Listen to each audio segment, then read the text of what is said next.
Hello friends, welcome to decays kitchen. இன்றைக்கி நம்ம ரோட்டுக்கடை ஸ்டைலில் ஒரு சிக்கன் பக்கோடா எப்படி செய்கிறதுன்னு பார்க்கலாம். நம்ம நார்மலாக வெங்காய பக்கோடா சாப்பிடுவோம். இது ஒரு டிஃப்ரெண்ட்டான டேஸ்ட்டில் செமையாக இருக்கும். வாங்க எப்படி செய்கிறதுன்னு பார்க்கலாம். இந்த சிக்கன் பக்கோடாவுக்கு நான் 1/2 கிலோ அளவுக்கு போன்லெஸ் சிக்கன் எடுத்து வச்சுருக்கேன். இதை 2 டைம் நல்லா கழுவிட்டு அதுக்கப்புறமா இது மாதிரி பாருங்கள், கையிலேயே நல்லா பிச்சு எடுத்துக்கலாம். அப்போ தான் நம்மளுக்கு மசாலா எல்லாமே நல்லா உள்ளார கோட்டிங் ஆகும். இதை நம்ம ஒரு பவுலுக்கு மாற்றிட்டு இதுக்கு நம்மளுக்கு தேவையான மசாலா எல்லாத்தையுமே நம்ம சேர்த்திக்கலாம். இதுக்காக நம்ம ஒரு மசாலா ரெடி பண்ணிக்கலாம். ஒரு 10 சின்ன வெங்காயம், ஒரு பச்சை மிளகாய், 2 வரமிளகாய், 1 இன்ச் அளவுக்கு இஞ்சி ஒரு துண்டு, ஒரு 10 பல் பூண்டு. இதை நம்ம கொரன்னு அரைச்செடுத்துக்கலாம். சின்ன வெங்காயம் நம்ம பக்கோடாவுக்கு சேர்த்தும் போது ரொம்ப டேஸ்ட்டாக இருக்கும். நம்ம ஒன்று சாப்பிட்டாலே மறுபடியும் சாப்பிட்ணுங்கிற அளவுக்கு நல்ல ஃப்ளேவரும் டேஸ்ட்டும் சூப்பராக இருக்கும். இதை நம்ம மிக்சியில் அரைச்செடுத்துக்கலாம். பாருங்கள், இந்த அளவுக்கு கொரன்னு அரைச்சா போதும். இதை நம்ம இப்போ இந்த சிக்கன் கூட ஆட் பண்ணிக்கலாம்.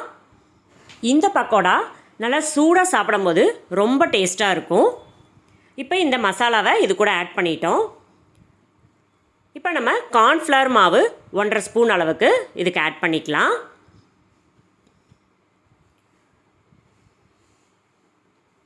கடலை மாவு 2.5 ஸ்பூன் அளவுக்கு சேர்த்திக்கலாம்.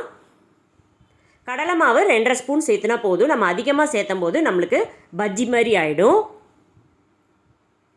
மஞ்சத்தூள் 1/2 ஸ்பூன் சேர்த்திக்கலாம். கறி மசாலா தூள் 1 ஸ்பூன் சேர்த்திக்கலாம். காஷ்மீரி சில்லி பவுடர் 1.5 ஸ்பூன் சேர்த்திக்கலாம்.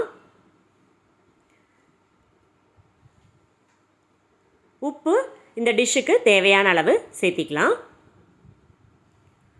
முந்திரி பருப்பு ஒரு 10-20 எண்ணெய் சேர்த்திக்கலாம். முந்திரி பருப்பும் சிக்கனும் சேர்த்தி சாப்பிடும்போது ரொம்ப சூப்பராக இருக்கும்.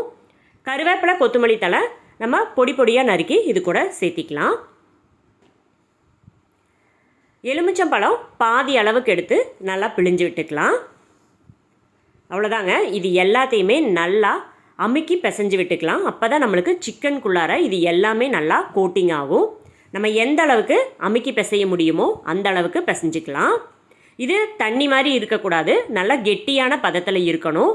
நம்ம எல்லாத்தையுமே பிசைஞ்சதுக்கப்புறம் நல்லா உதிரியாக இருக்கிற மாதிரி பார்த்துக்கணும். உங்களுக்கு ரொம்ப ட்ரையாக இருக்கிற மாதிரி இருந்தால் லைட்டாக தண்ணி தெளித்து நீங்கள் நல்லா பிசைஞ்சு விட்டுக்கோங்க. இந்த மாவு எல்லாமே நம்மளுக்கு சிக்கனில் நல்லா கோட்டிங் ஆகணும். பாருங்கள், இந்த அளவுக்கு நல்லா பிசைஞ்சு விட்டுக்கலாம். இதை நம்ம ஒரு 1 மணி நேரம் போல் நல்லா ஊற வச்சிடலாம். இப்போ 1 மணி நேரம் ஆயிடுச்சு. இதை நம்ம எண்ணெயில் பொரிச்செடுக்க வேண்டியது தான். பாருங்கள், நல்லா ஊறினதுக்கப்புறம் நம்ம நல்லா பிசைஞ்சு விடும்போது நம்மளுக்கு கையில் ஒட்டாது. மாவு அதிகமாக சேர்த்தாமல் இருந்தோன்னாவே நம்மளுக்கு பக்கோடா சூப்பராக வரும். இப்போ நம்ம ஒரு வடைச்சட்டியில் எண்ணெய் காய வச்சுக்கலாம். எண்ணெய் நல்லா ஹை ஃப்ளேமில் வச்சு நல்லா சூடானதுக்கப்புறம் இந்த பக்கோடாவெல்லாம் ஒன்றா தனித்தனியாக சேர்த்திக்கலாம். சேர்த்திட்டு நம்ம மீடியம் ஃப்ளேமுக்கு மாற்றிக்கலாம். அப்போ தான் நம்மளுக்கு சிக்கன் நல்லா பொரிஞ்சு வரும். இது ஒரு 5 நிமிஷம் போல் நல்லா பொரியட்டும். சிக்கன் நம்ம போட்ட உடனே கரண்டி வச்சு கிளறக்கூடாது. ஒரு 2 நிமிஷம் போல் அதுக்கப்புறமா கரண்டி வச்சு கிளறி விட்டோன்னா நம்மளுக்கு இந்த கருவேப்பிலை, கொத்தமல்லி தழை எல்லாமே பிரிஞ்சு வராமல் நல்லா அழகாக கோட்டிங் ஆகி சூப்பராக வெந்து வரும். நம்ம உடனே கலக்கும்போது மாவு எல்லாமே நம்மளுக்கு எண்ணெயில் போயிடும். பாருங்கள், சூப்பராக வெந்துட்டுருக்கு. இப்போ இந்த சிக்கன் பக்கோடா நல்லா வெந்துருச்சுங்க. இதை நம்ம எடுத்துடலாம். இதே மாதிரி மற்ற எல்லாத்தையுமே நம்ம போட்டு எடுத்துக்கலாம்.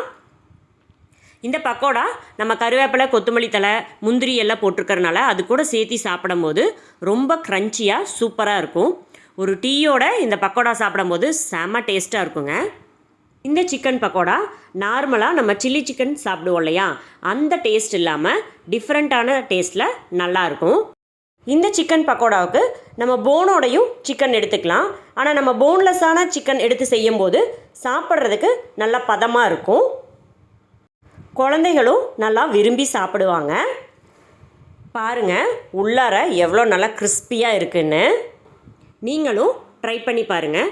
மறக்காமல் எங்கள் சேனலை லைக் பண்ணுங்கள், ஷேர் பண்ணுங்கள், கமெண்ட் பண்ணுங்கள், சப்ஸ்கிரைப் பண்ணுங்கள்.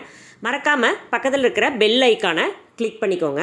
அப்போ தான் நாங்கள் போடுற அடுத்தடுத்த வீடியோஸ் உங்களுக்கு நோட்டிஃபிகேஷனில் கிடைக்கும்.